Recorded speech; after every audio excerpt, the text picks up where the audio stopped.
नमस्कार, welcome back to my channel और मैं हूँ शिखा। अगर आपकी लाइफ में कोई भी प्रॉब्लम चल रही है, कोई भी इमोशनल या कोई भी ऐसी प्रॉब्लम चल रही है जहाँ आप समझ नहीं पा रहे कि क्या करना है, स्पेशली हम बात करें अगर तो रिश्तों से जुड़ी समस्या की। अगर आपको कोई रिश्ता परेशान कर रहा है या आपको समझ में नहीं आ रहा है कि क्या करना है क्या नहीं करना है, आप बिल्कुल ट्रैप्ड सा फील कर रहे हैं, तो ये जो हमारा चैनल है इसमें जितने वीडियोस आपको मिलेंगे ये सब आपकी इन्हीं प्रॉब्लम से रिलेटेड हैं। तो अगर आप पहली बार इस वीडियो को देख रहे हैं तो प्लीज़ सब्सक्राइब कर लीजिए और जाकर के हमारे सारे वीडियोस को चेक करिए।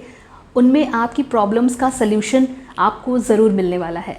तो आइए बात करते हैं आज के एक स्पेशल टॉपिक की, जो बहुत सारे लोगों की क्वेरीज़ हैं। बहुत सारे लोग इस चीज़ को मानने को भी रेडी होंगे कि लाइफ में एक चीज़ है जो हम कभी एक्सेप्ट नहीं करते, और वो होती है बदलाव। जब लाइफ चेंज होती है तो हमें वो सब दिखता है कि हाँ, लाइफ बदल रही है, दुनिया बदल रही है, लोग बदल रहे हैं। लेकिन जब अपने बदलाव की बात आती है, मतलब हमें बदलना है या नहीं बदलना है, तब सबका एक ही आंसर होता है कि हम क्यों बदलें, हम में ऐसी क्या कमी है या हम क्या ख़राब है क्या जो हम बदलें। और एक सेंटेंस जो शायद आप सब ऐड करते होंगे, एक सेंटेंस जो आप शायद यूज़ करते होंगे जब आपसे कोई कहता होगा कि थोड़ा सा चेंज चाहिए, आप कहते होंगे बी योरसेल्फ। कहने का मतलब ये है कि हम बदलना नहीं चाहते, हम जैसे हैं हम वैसे ही रहना चाहते हैं। देखिए, बदलाव से यहाँ ये मतलब नहीं है कि आप में कोई कमी है जिसकी वजह से हम आपसे बदलाव के लिए कह रहे हैं। बी योरसेल्फ अच्छी बात है, बट बी अपग्रेडेड योरसेल्फ, मतलब आपको अपग्रेड होना है। सिचुएशन, माहौल के हिसाब से, दुनिया के हिसाब से आपको अपग्रेड रहना पड़ेगा, क्योंकि ये शायद समय की ज़रूरत है। इसमें बुरा मानने जैसा कुछ भी नहीं है, क्योंकि कई बार लोग ये सोचते हैं कि मेरी कद्र नहीं हो रही है, लोग मुझे सीरियसली नहीं ले रहे हैं, लोग मुझे सुन नहीं रहे हैं, या फिर लोग मेरी फीलिंग्स को समझ नहीं रहे हैं। मैं तो बहुत ही ज़्यादा कोशिशें, एफ़र्ट्स कर रहा हूँ, अपनी तरफ से 100% दे रहा हूँ, लेकिन चीज़ें वैसे नहीं हो रही हैं जैसा मैं डिज़र्व करता हूँ या जैसा मैं डिज़र्व करती हूँ और चाहती हूँ। इसके पीछे एक बहुत बड़ा रीज़न हो सकता है कि कहीं शायद आपकी पर्सनैलिटी, आपके अंदर की जो लर्निंग कैपेसिटी है वो एक अपग्रेडेशन चाहती है। मतलब आपको अब अपडेट होने की ज़रूरत है। वो कुछ भी हो सकता है, वो आपका पहनावा हो सकता है, वो लुक्स हो सकते हैं, वो आपका फाइनेंशियल स्ट्रक्चर हो सकता है, कुछ भी हो सकता है जिसमें शायद अब अपडेशन की ज़रूरत है। तो अपडेट रहना कुछ भी गलत नहीं है। येस, बी योरसेल्फ, लेकिन be yourself with a updated version. मुझे लगता है कि बदलाव की ज़रूरत तब बहुत ज़्यादा हो जाती है जब आपको ये लगने लगे कि आप अब पीछे जा रहे हैं। तो बदलाव बुरा नहीं है, उसे एक्सेप्ट करिए इन अ गुड टर्म और अपने अंदर ज़रूर अप्लाई करिए, वरना दुनिया आगे निकलती चली जाएगी और आप सिर्फ बी योरसेल्फ कह के पीछे रह जाएंगे। फिर ऐसे बी योरसेल्फ का क्या फ़ायदा। तो हम उनकी बात करेंगे जो ये कहते हैं कि मुझे कोई सीरियसली नहीं ले रहा, मेरी फीलिंग्स को कोई समझ नहीं रहा, मेरी इमोशंस की, मेरी फीलिंग्स की कद्र नहीं हो रही है, या फिर मेरी वैल्यू नहीं हो रही है। उन लोगों के लिए एक बहुत बड़ा रीज़न यही हो सकता है कि शायद वो बदलते समय, बदलती सिचुएशन और अगले इंसान के बदलते इंटरेस्ट के साथ खुद को शायद वो अपडेट नहीं कर पा रहे हैं। ये ज़रूरी है और आपको ये करना है। आप माने या ना माने, बट अपडेटेड थिंग जो होती है, जो भी अपडेटेड चीज़ है, वो इंटरेस्टिंग भी हो जाती है और वो अट्रैक्टिव भी हो जाती है। ये दुनिया का सत्य है और इसे आपको अपनी पर्सनैलिटी में अप्लाई करना ही करना होगा अगर आप चाहते हैं कि आप एक अट्रैक्टिव पर्सनैलिटी बने। तो ये तो है एक छोटा सा पॉइंट, एक छोटा सा स्टेप जो लेकर के आप अपनी पर्सनैलिटी को अट्रैक्टिव और इन्फ्लुएंशियल बना सकते हैं। अब हम बात करेंगे उन सब इंसान की, उन सब लोगों की जो ये करते हैं, और मुझे लगता है शायद 80% लोग ये करते हैं कि जब आपको ये लगने लगता है, आपको ये फील होने लगता है कि रीज़न कुछ भी हो, बट कोई इंसान आपसे दूर जा रहा है, कोई इंसान आपको इग्नोर कर रहा है और वो आपसे शायद बात नहीं कर रहा है, हम उस इंसान के पीछे भागना शुरू कर देते हैं। हम वो सारी चीज़ें करने लगते हैं जो उसको पसंद हो, भले हमारा मन हो ना हो, लेकिन उस इंसान को खुश करने के लिए हम वो सारी चीज़ें करते हैं। शायद उसका मन पलट जाए, शायद कोई चेंज आ जाए और वो इंसान हमें छोड़कर ना जाए। तो ये जो पीछे भागने वाली हैबिट है ना, ये आपकी वैल्यू को और कम कराती है। आपको पीछे किसी भी हाल में किसी के पीछे नहीं भागना है और किसी पर भी डिपेंडेंट नहीं होना है। मैंने अक्सर लोगों को ये कहते सुना है कि उसके बिना मैं जी नहीं पाऊँगा, उसके बिना मैं ये नहीं कर पाऊँगा, या उसके बिना तो मैं हूँ ही नहीं। देखिए, आपकी डिपेंडेंसी अगर अगले इंसान पे ऐसे ही बनी रही तो आपका अपना अस्तित्व क्या है? आप ये इमेजिन करिए कि उस इंसान से मिलने से पहले, उस इंसान से जुड़ने से पहले आप कैसे थे। तब भी तो आप खुश थे, तब भी तो आप जी रहे थे, और शायद आप एक बेटर वर्जन थे जिसको अकेले रहना भी आता था, खुश रहना भी आता था। तो ये जो डिपेंडेंसी है ना दूसरे के ऊपर कि उसके बिना मेरा क्या होगा, ये एक बहुत बड़ा मिथ है जिसे आज और इसी वक्त टूटने की ज़रूरत है। क्योंकि अगर ये भ्रम आपने नहीं तोड़ा तो आप आगे नहीं बढ़ पाएंगे। आप इमोशनली ब्रेक होते रहेंगे और आप अपनी लाइफ में कुछ नहीं कर पाएंगे। क्योंकि अगर आप एक इंसान पर डिपेंडेंट इस कदर हो गए कि आपको लगता है कि आप है ही नहीं, तो आपके अराउंड जो भी लोग हैं, आपके जो भी आपका काम है, जो भी आपके अराउंड लोग हैं, या जो भी आपकी सराउंडिंग में हैं, आप हर किसी को यही बातें कहते रहोगे और आप यही नेगेटिविटी फैलाते रहोगे, और लोगों को सच में लगने लगेगा कि शायद आप अंदर से ही वैसे नहीं रहे जैसे आप पहले थे। और कहीं ना कहीं आपकी ये जो डिस्टॉर्टेड सी पर्सनैलिटी है, ये किसी और को भी नहीं अच्छी लगेगी, और एक टाइम के बाद ये आपको पूरी तरीके से स्पॉइल कर देगी। और शायद इस एक भ्रम के चलते आप अपनी लाइफ का सबसे बड़ा पॉइंट जो कि करियर है, शायद उससे भी खो बैठें। क्योंकि बहुत सारे लोग ऐसे होते हैं जो अपनी एक इंसान के लिए अपने करियर तक को दाव पे लगा देते हैं, करियर को छोड़ देते हैं, और कई बार एक इंसान के लिए अपनी लोकेशन तक चेंज कर देते हैं जस्ट बिकॉज वो नहीं चाहते कि वो इंसान उनसे दूर जाए। अगर आप ये सब कर रहे हैं, मतलब आप अपनी लोकेशन चेंज करने को तैयार हैं, आप अपने जॉब के साथ एक तरीके से खिलवाड़ ही तो कर रहे हैं, अगर आप वो भी कर रहे हैं, तो आप ये समझिए कि अगला आपको इन रिटर्न इमोशनली कैसा ट्रीट कर रहा है। क्या आपको वैसा ट्रीटमेंट मिल रहा है? अगर नहीं मिल रहा है तो आप ये सोचिए कि आपकी इतनी जद्दोजहद के बाद अगर कोई इंसान नहीं पिघला तो वो आगे क्या पिघलेगा। और क्या आप ऐसे इंसान को अपनी लाइफ में लाना चाहेंगे जो आपकी तड़प, आपकी बेचैनी को नहीं समझ रहा?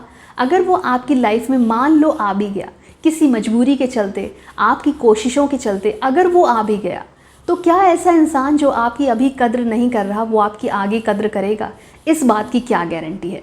देखिए, ये सब शो करके, ये सब जो आप जद्दोजहद कर रहे हैं, पीछे पड़ना, पीछे भागना, ये आपकी एक कमज़ोरी को दिखा रहा है। मतलब ये शो कर रहा है कि एक इंसान आपकी पर्सनालिटी के लिए ही जिम्मेदार है, वो नहीं है तो आप हैं ही नहीं। और ये चीज़ करते करते आप ये शो करते हैं कि आप उससे बहुत ज़्यादा प्यार करते हैं। कभी भी अपना प्यार शो करने की ज़रूरत नहीं है। देखिए, दुनिया की एक सच्चाई है, और ये प्रैक्टिकली अमूमन 100% लोग ज़रूर कभी ना कभी फील कर चुके होंगे कि अगर आप किसी को बहुत ज़्यादा प्यार करते हैं, आप उसको बहुत ज़्यादा, आप उसके लिए पॉजिटिव होते हैं, आप उसके लिए कुछ कुछ चीज़ें ऐसी करते रहते हैं जो उसको खुशी मिले, तो वो इंसान उस चीज़ की कदर नहीं करता। उसके लिए क्या होता है, इनका तो नेचर ही ऐसा है, ये तो है ही ऐसे, राइट? तो वो चीज़ उस समय कदर नहीं आती। आप एक बार वो चीज़ें ना करिए, बंद करके देखिए। आप वो जो चीज़ें करते थे जो उस इंसान को खुशी देती थी, या जो आपका लव केयर जो भी था, एक बार आप वो चीज़ बंद करके देखिए। वही इंसान आपसे ये नहीं कहेगा कि यार तुम पहले जैसी चीज़ें क्यों नहीं करते, या तुम क्यों नहीं करती। वो तुरंत आपसे ये कहेगा कि अब तुम बदल गए हो, या अब तुम बदल गई हो। मतलब तब भी नेगेटिव जो करते थे, तो भी इंसान को ये लगता होगा कि शायद ये बहुत ज़्यादा पॉजिटिव हो रहा है, और जब वो नहीं करेगा तब ये कहा जाएगा कि तुम बदल गए। तो अगर आपको हर हाल में बुरा ही बनना है, तो आप ऐसे बुरे बनिए कि एटलीस्ट अपने लिए तो अच्छे हो जाइए। इसका मतलब ये है कि बहुत ज़्यादा प्यार शो करने की ज़रूरत नहीं है, बिल्कुल भी नहीं है। क्योंकि कोई भी इंसान आपसे लगाव या जुड़ाव तब तक रखता है जब तक उसका या तो आप पे इंटरेस्ट होता है, या तो उसकी आपसे जुड़ी हुई कोई नीड होती है। वो नीड फाइनेंशियल हो सकती है, किसी भी तरह की कोई नीड हो सकती है। जब तक इंटरेस्ट और नीड, ये दो फैक्टर्स इंसान के अंदर रहते हैं, उसकी ज़रूरत बनी रहती है, तब तक वो इंसान आपके साथ जुड़ा हुआ है। वही नीड, वही इंटरेस्ट अगर उसका शिफ्ट हो जाए, या उसको कोई और ऐसा इंसान मिल जाए, वो आपसे डिटैच हो जाएगा। तो आप ये बताइए कि इस पूरे सेशन में, इस पूरे इन 3-4 लाइनों में आपका प्यार कहाँ गया? अगर आपका प्यार वैल्यू नहीं कर रहा है, या प्रैक्टिकली अगर हम कहें कि आपका प्यार अगले इंसान के लिए नीड और इंटरेस्ट के आगे कहीं छुप जाता है, तो फिर क्या फ़ायदा ऐसे प्यार को दिखाने का? हाँ, प्यार आपके अंदर बहुत सारा हो सकता है, आपके अंदर बहुत सारी फीलिंग्स हो सकती हैं, आपका मन कर सकता है कि उस इंसान के लिए मैं ये करूं, वो करूं, लेकिन आप थोड़ा सा रुक जाइए, क्योंकि कहीं ये प्यार दिखाने या जताने के चक्कर में कहीं आपकी ही बिल्कुल इंसल्ट या फिर कहें आपके इमोशंस की ही धज्जियां ना उड़ जाएं। तो प्यार दिखाने की ज़रूरत नहीं है, क्योंकि ये ख़त्म होने में टाइम तब नहीं लगेगा जब इंसान की ज़रूरत या इंटरेस्ट आपकी तरफ से ख़त्म हो जाएगा। तो प्यार करने का तरीका आपका ऐसा होना चाहिए कि वो बहुत ज़्यादा ना लगे, वो बैलेंस लगे, जब ज़रूरत हो तब, ताकि आपके इमोशंस भी संभले रहें और अगला इंसान भी ये एक्सपेक्ट ना करे कि ये इंसान तो मेरे लिए मरने को तैयार है। उसको भी ये फील हो कि नहीं भाई, यहाँ पे बिल्कुल बैलेंस वाला मामला है इमोशंस का, अगर मैंने कुछ गड़बड़ किया तो शायद ये इंसान मुझे छोड़ सकता है। तो दिखावा करने की ज़रूरत नहीं है, जताने की ज़रूरत नहीं है, बल्कि अपने इमोशंस, फीलिंग्स को आप बैलेंस रखिए और अगले को ये एक क्लू देते जाइए कि देखो भाई, तुम सब कुछ नहीं हो, बहुत कुछ और भी है मेरे अराउंड, जो मेरी लाइफ है, जो मुझे बना सकता है और जिसके लिए मैं ज़िंदा हूँ और काम कर रहा हूँ। बहुत इम्पॉर्टेंट बात अपने दिमाग में बैठा लीजिए, और जितना जल्दी हो सके आप बैठा लें तो अच्छा है, कि no one is your priority. आपकी प्रायोरिटी और कोई नहीं है आपसे ज़्यादा। क्योंकि देखिए, मान लीजिए आज एक इंसान आपकी ज़िंदगी में आया, आपकी प्राथमिकता वही हो गया, अगर वो इंसान चला गया तो मतलब आपने पूरा समर्पण, इमोशनली, आप मेंटली इतना ज़्यादा उसके ऊपर डिपेंडेंट हो गए, आपकी वो प्रायोरिटी बन गया। अगर वो इंसान चला गया तो आप टूट जाएंगे, आप बिखर जाएंगे। इसलिए किसी को भी चाहने से पहले दिमाग में सबसे पहली चीज़ जो आपको ये बिठानी है कि हाँ, मैं उससे बेपनाह मोहब्बत करता हूँ या करती हूँ, बट वो मेरी प्रायोरिटी नहीं है। इनफैक्ट मेरी प्रायोरिटी मेरा करियर है, मेरा अस्तित्व है, मेरा काम है। क्योंकि वो इंसान अगर चला भी गया ना, तो आपके पास करने के लिए कुछ होगा, आप काम में इतना इन्वॉल्व रहेंगे कि शायद वो चीज़ें मिटे तो नहीं, पर धीरे धीरे फेड ज़रूर हो सकती हैं। तो आपकी प्रायोरिटी आपका करियर होना चाहिए। अगर आप एजुकेशन, आप अभी पढ़ाई कर रहे हैं, तो आपकी प्रायोरिटी आपकी पढ़ाई होनी चाहिए और वो इंसान उसके बाद आना चाहिए, ताकि अगर वो इंसान चला भी जाए तो आप अधूरे ना रहें। इनफैक्ट आपके पास कोई एक फील्ड ऐसी होनी चाहिए जिसमें आप अपना पूरा इमोशन, अपनी पूरी एनर्जी को लगा सकें उस चीज़ को भूलने के लिए। जो अगला पॉइंट हम आपसे कहने वाले हैं वो एक इम्पॉर्टेंट पॉइंट है हर किसी के लिए, चाहे वो अनमैरिड है, चाहे वो मैरिड है, और चाहे वो अभी प्लान कर रहा है या फिर उसको ऐसे लग रहा है कि वो रिलेशनशिप में शायद आने वाला है। देखिए, आप किसी को इतनी अहमियत तो ना ही दीजिए कि वो आप पर, इस आपके दिमाग पर, आपके इमोशंस पर, आपकी मेंटल स्टेट पर इतना हावी हो जाए कि आपको और कुछ दिखाई ही ना दे। इनफैक्ट आपको करना ये है कि आपको अपने करियर को मजबूत बनाने के साथ साथ आपको उस इंसान को टाइम टू टाइम ये जताते रहना है कि आप वैल्यूबल हैं, केवल उस इंसान के लिए नहीं, केवल खुद के लिए नहीं, बल्कि दुनिया में और भी लोग हैं जो शायद आपकी वैल्यू करते हैं और जिनके लिए आप ज़रूरी भी हैं। अब मैं ऐसा क्यों कह रही हूँ कि उस इंसान को एहसास होना चाहिए कि आपकी लाइफ में और भी लोग हैं और आप भी खुद से प्यार करते हैं। देखिए, मेरा कहने का मतलब सिर्फ इतना है कि आपको खुद से प्यार करना है, बस इतनी सी बात है। शब्द मैंने कई शायद जोड़े हों, बट कहने का मतलब ये है कि आपको खुद से प्यार करना है। खुद से प्यार करने का मतलब ये है कि वो इंसान जिसे आप बेपनाह मोहब्बत कर रहे हैं वो जा भी सकता है। अगर आपने उसको बहुत ज़्यादा तूल दे दी या फिर बहुत ज़्यादा आपने उसको ये शो ऑफ़ कर दिया, तो वो उसका दिमाग ख़राब हो सकता है। दिमाग ख़राब होने का मतलब ये है कि शायद वो अनवांटेड डिमांड्स आपसे रखने लगे। वो फिनेंशियल भी हो सकती है, या हो सकता है कि वो आपके इमोशंस की कदर करे बिना आपसे कुछ भी कहता है, आपको कुछ भी कहता है और आपको बर्दाश्त करना पड़ता है। तो ये सिचुएशन आने से पहले आपको एक बात अपने दिमाग में बैठानी है कि लव योरसेल्फ। इससे होगा क्या, जब आप खुद से प्यार करते हैं तो आप पॉजिटिव रहते हैं, और जब आप पॉजिटिव रहते हैं तो आपके आसपास के लोग भी आपसे जुड़े रहने का एक कनेक्शन बनाने का कोशिश करते रहते हैं, एफर्ट्स करते रहते हैं और वो आपके साथ जुड़े रहते हैं। अब मान लीजिए, फ़र्ज़ कीजिए कि एक इंसान है जो खुश नहीं रहता, मतलब उसकी लाइफ में उसको लगता है कि वो सबसे डिप्रेस्ड है, उसको किसी भी चीज़ में इंटरेस्ट नहीं है, वो अपने आप को सबसे दुखी इंसान मानता है, और सडनली उसके लाइफ में उसका लव ऑफ लाइफ या कोई भी लड़का या कोई भी लड़की आ जाता है। अब वो सडनली खुश हो जाता है। अब इस एक केस में वो लड़का अपने से खुश नहीं था, मतलब उस पार्टनर के आने से पहले वो इंसान खुश नहीं था।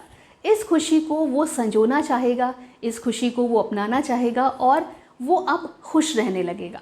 अब आप मुझे ये बताइए कि कितनी गारंटी है कि वो इंसान, वो पार्टनर उसके साथ कितने दिन रहेगा। अगर वो इंसान चला गया मतलब उसकी खुशी का अंत हो गया। जैसे ही वो इंसान गया आपकी खुशी ख़त्म हो गई, मतलब आपकी खुशी भी डिपेंडेंट है किसी के लिए। ऐसा क्यों?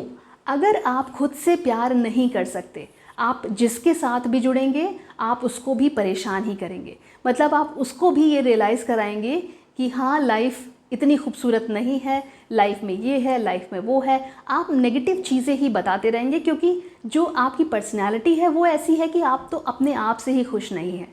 तो अपने आप से अगर आप खुश रहेंगे तभी आप अगले को खुश रख पाएंगे, और तभी आप किसी भी इंसान के जाने के बाद खुद को संभाल पाएंगे, क्योंकि आपका वो जो आपकी पर्सनैलिटी का जो एट्रीब्यूट है वो ये है कि आपको खुश रहना आता है। तो ये बहुत इम्पॉर्टेंट है कि आप खुश रहना सीखिए, तभी आप अगले को भी खुश रख सकते हैं, और तभी आपसे जुड़ने वाला कोई भी रिश्ता आपके साथ परमानेंट रह सकता है और सेटिस्फाई रह सकता है। तो ये कुछ चीज़ें जो हमने आपको बताई वो ये है कि ये सारे चेंजेस अगर आप किसी रिश्ते में हैं और आपके अंदर ये चीज़ें मिसिंग हैं, तो ये सारे चेंजेस रिक्वायर्ड हैं आपके लिए, आपकी अच्छे रिश्ते के लिए, आपके अच्छे भविष्य के लिए। ये सारे चेंजेस आपको अपनी पर्सनैलिटी में लाने ही लाने पड़ेंगे, और ये बदलाव आपके लिए बहुत ज़रूरी है अगर आप चाहते हैं कि आपका रिश्ता, आपका जीवन बहुत अच्छा हो और आगे वो ऐसे ही अच्छा चलता रहे। तो कोशिश करते रहिए खुद को अपडेट करने की, अवेयर रहने की कि दुनिया में क्या कुछ चल रहा है, क्या कुछ चीज़ें नई होने वाली हैं। अब आपके सामने एक एग्जाम्पल बहुत बड़ा है, हमारी इंडस्ट्री के अमिताभ बच्चन।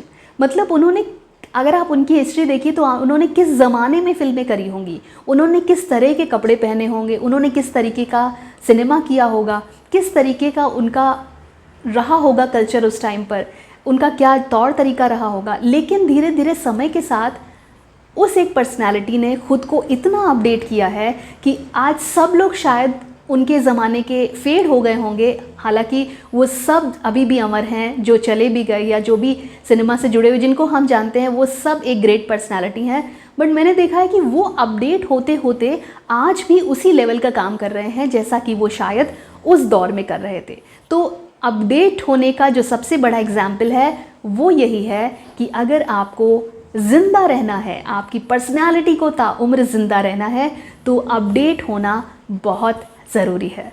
तो आज के लिए इतना ही। उम्मीद करते हैं कि आपको हमारा ये वीडियो पसंद आया होगा, आपकी लाइफ में कुछ ना कुछ वैल्यू ज़रूर ऐड करी होगी। अगर पसंद आया है तो हमारा चैनल सब्सक्राइब कर लीजिए, बेल आइकन को प्रेस कर लीजिए ताकि आपको नोटिफाई होता रहे हमारे आने वाले वीडियोस। और हमें कमेंट के थ्रू आप ज़रूर बताते रहिए कि आपकी क्या प्रॉब्लम है या आपकी कोई स्टोरी है तो हमसे ज़रूर शेयर करिए। हमें आपकी कमेंट्स का हमेशा इंतज़ार रहता है। तो आज के लिए इतना ही। Bye bye, take care, bye for now.